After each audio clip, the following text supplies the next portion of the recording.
রনি। আমি আন্তরিকভাবে কৃতজ্ঞতা জানাচ্ছি হিউম্যান রাইটস রিভিউ সোসাইটিকে আজকে এই সুন্দর আয়োজনটি করার জন্য। আজকে এই আয়োজনে আমার বড় ভাই, ছোটো বড় ভাই ডক্টর মোহাম্মদ ফখরুল ইসলাম বাটু সম্মানিত করেছেন এবং তিনি একজন গবেষক সোশ্যাল অ্যাক্টিভিস্ট। আমরা বেসিক্যালি যেটা করে থাকি সেটা হচ্ছে সুইসাইড প্রিভেনশন নিয়ে মেন্টাল হেলথ অ্যাওয়ারনেস নিয়ে কাজ করে থাকি সারা বাংলাদেশে।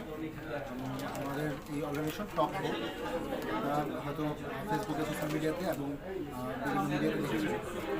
টক হোক সারা বাংলাদেশে প্রত্যেকটি স্কুলে বিভিন্ন বিভাগীয় শহরগুলোতে আমরা প্রোগ্রাম করছি মেন্টাল হেলথ অ্যাওয়ারনেস এবং সুইসাইড প্রিভেনশন নিয়ে।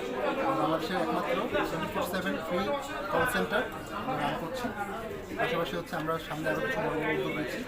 তো আমাদের এই উদ্যোগকে সম্মান জানিয়ে আজকে যে সম্মাননা দেওয়া হলো এই জন্য আমরা আসলে আন্তরিকভাবে আশা করছি হিউম্যান রাইটস রিভিউ সোসাইটি আরও এগিয়ে যাবে।